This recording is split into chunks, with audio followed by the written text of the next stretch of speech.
Welcome back to West End Church. Of course, Welcome Home Sunday may feel like an odd tradition to observe in the midst of an ongoing pandemic, but here we are. Many of us haven't been anywhere in particular. What are we coming back from, one wonders. Many others of us have been away. We've joined with family out of the city to quarantine where there's a little more space, or spending more time at houses meant for weekends and relaxing, not endless Zoom calls and working around the clock and the week. To those of us who have returned, this is welcome back, a welcome back to the church that is digital now, just as it was when we last left each other, though certainly not as it was 6 months ago. Some of us have been on vacation, trips to see family, day trips to beaches within a short distance of the city. Others of us have taken vacation time from work, even if we've only stayed exactly where we were. But perhaps we've slept a little later or talked and laughed a little later into the evening. Wherever you've been or not been, we don't need to quarrel over such details, but rather let us join our hearts together again to welcome each other in the name of God. And wherever you've been, however long you've been away, even if you've not been anywhere at all, welcome back to West End Church. And a very special welcome in the name of Paul to those among us who are weak in our faith. In this morning's epistle, St. Paul tells us to welcome each other, not for the purpose of quarreling over opinions, but for the sake of seeing the diversity and the fullness of God. This is like inviting everyone to Thanksgiving dinner, not to quarrel over politics, but to really welcome each other. And as many of you know, summer on the Upper West Side has been a season of welcoming, a season of welcoming back. Though I'm afraid that summer on the Upper West Side has been a season of too much quarreling. Quarreling has been at the very center of much of the activity this summer, these months, our sense of welcome. Many of you know that in late spring, we began welcoming new temporary residents to our neighborhood. The Hotel Belclair on our block had transitioned to a temporary housing shelter, a place providing a safe space for men and women currently in the city's housing shelter system to live during the pandemic. You see, the city's shelter system, where people usually are housed when experiencing homelessness, was deemed unsafe. Dormitory-style bunkhouses where the single beds are so close you can hold hands with the person to your right and to your left each night. They provided little possibility of social distancing. They just weren't safe. And as the broader city struggled in the early days of the pandemic's economic effects, hotels like the Belclair realized the potential to both help men and women in need, and also to not go bankrupt by contracting with the city to become temporary shelters. I visited the Hotel Belclair not long after it was converted into a shelter. Curiously, gone was the beautifully decorated lobby with its gracious and inviting furniture. In its place, temporary plywood walls erected to protect the more richly detailed paneling behind them. Gone were the carpets. Temporary flooring meant to protect rather than to invite had been installed. The new guests did not check in with uniformed receptionists smiling behind efficiently stocked front desks, nor were they shown to their rooms by concierge or porter staff who might be willing to lift a bag or help with a recommendation of what to do that afternoon. The new guests were not welcomed with the grace of the former guests, nor were they given any of that support. Someone, somewhere along the line, had deemed beauty and art, hospitality and dignity as unnecessary, or perhaps worse yet, not safe to be shared equally with everyone. But again, we're not here to quarrel over the details. The point is that people were welcomed. They were welcomed to a safe place to sleep and to be. They were served more food than anyone could eat, and they were safer than they had been. The longer standing residents of our neighborhood, well, we patted ourselves on our backs for how progressive and how helping, how socially justice minded we were. Look at us, the Upper West Side, that place of progressive city politics that it has always been, welcoming new people, people who needed a helping hand. And then we began to see how those guests, our guests, didn't like staying in their tiny boutique hotel-sized rooms 24 hours a day. We began to see that 200 square feet wasn't enough space for our new residents to feel like they had a place to be.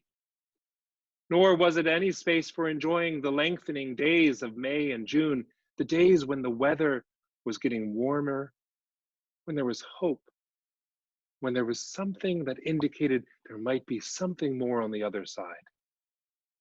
And having nowhere else to go, people began gathering outside. I went outside, many of you went outside, so too did our new residents on the Upper West Side. The park benches that had been in the median strips of Broadway, they'd been there for years. Not many people ever sat in them, but suddenly they were full. People were using these benches, these places of public gathering, to converse with friends.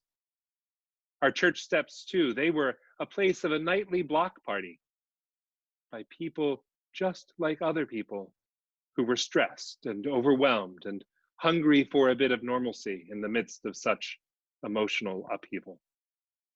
This was new for our neighborhood, new for so many of us who live in more than 200 square feet. And the changing face of our neighborhood became the whispered conversations among those same residents who had just finished patting themselves on the back. You could hear the theme that, yes, of course people are welcome, but how do we get them to act more like us? We welcome all to the Upper West Side. We welcome all to behave and to follow the rules that we have established. Now, while we were seeing these changes, witnessing the changes of new residents with less social grace or with greater mental and physical illness, or with far more stress than any of us could imagine, we began seeing other things too. In July, we saw that the Hotel Lucerne would be joining the list of hotels offering temporary housing for people. We saw too that the people moving into the Lucerne were even less fortunate than the people who had moved into the Belclair. The people who moved into the Lucerne hadn't been so lucky as to be able to cope with the stress of homelessness, of whatever broken family system they might have come from, or from a lack of education or opportunity, of systemic racism, plain and simple.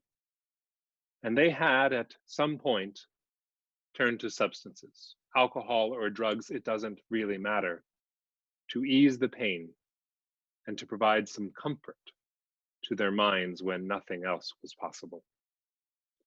The Lucerne guests were good people with a bad lot, and they had fallen into addiction, and they, such good people that they were struggling to get out of it, to get to the other side through recovery.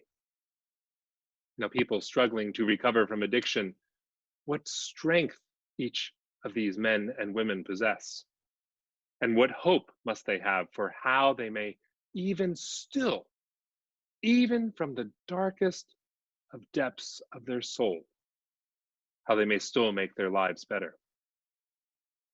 When considering who among us might be, in Jesus's language, the least of these, the people who moved into the Lucerne seem a pretty clear example.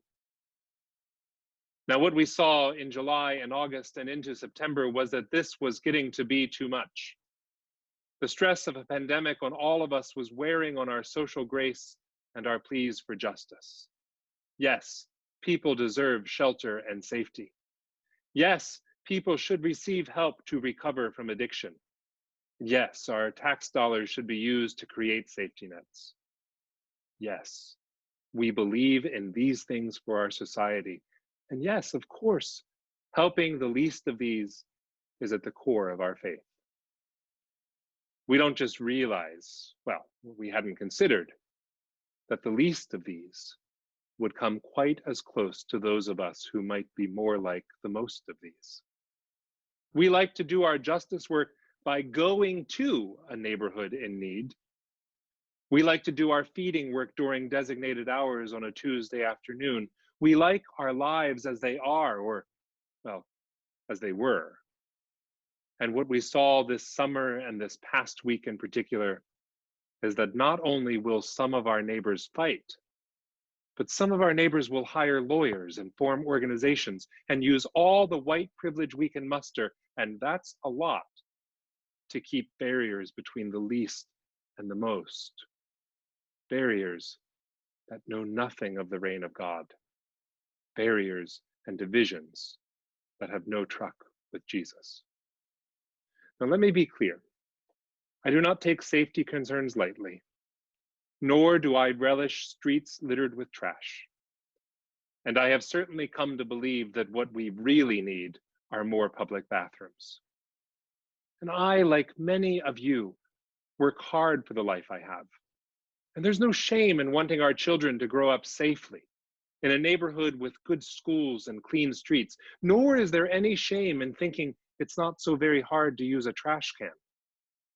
And I, like so many of you, can take a shower every day. I can brush my teeth, I can comb my hair. And I live and now work in more than 200 square feet.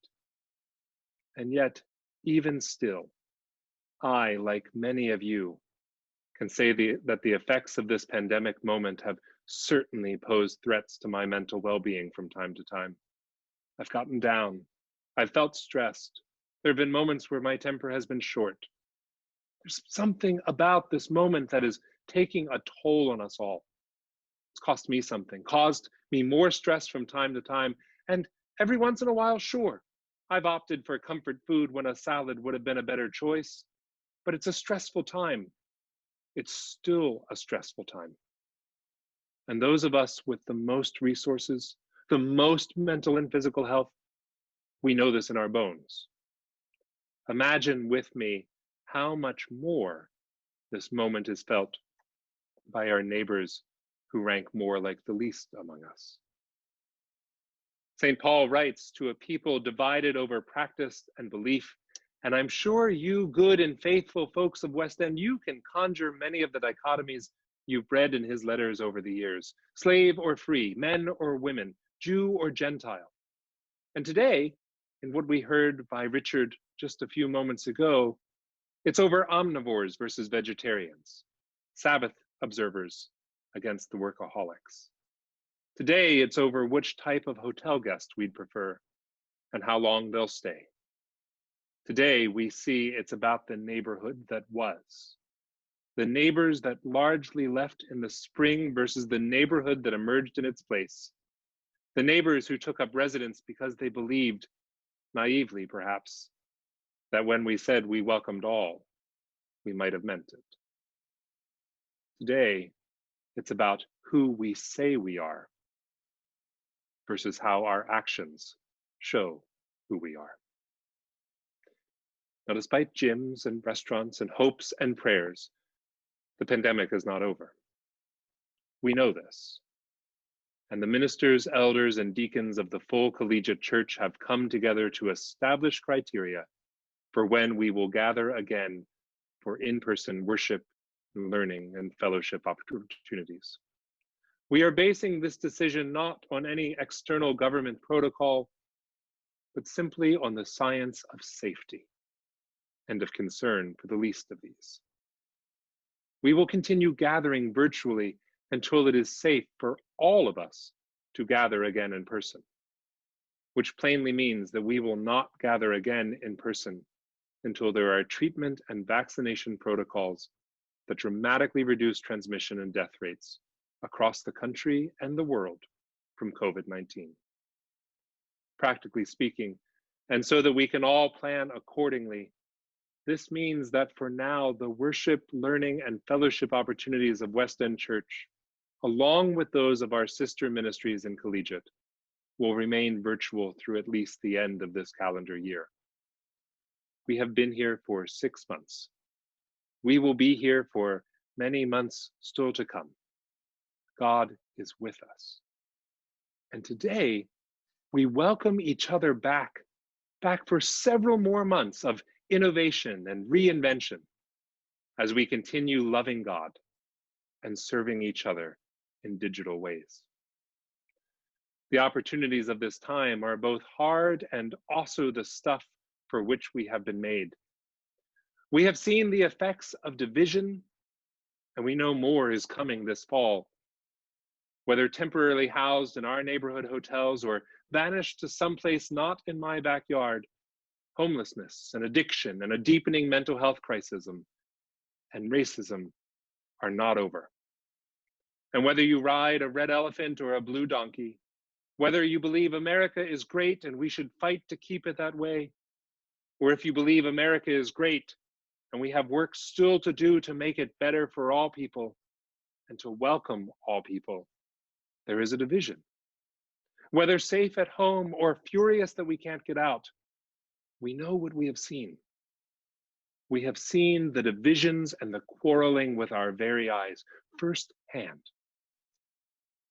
Who will we be in the face of such truth? And to an equal point, whose will we be? Will we be agents of the world, of law and order, bearers of the old guard and of privileged ways that believe others gaining a chance comes at our own expense? Or will we be agents of God, of this Jesus we love to quote, but often struggle to follow? If we live, St. Paul writes, we live to God. And if we die, he continues, we die to God. In such knowledge, there is nothing to fear. For all will be as God will have it. All will be held in the love and the life of Christ.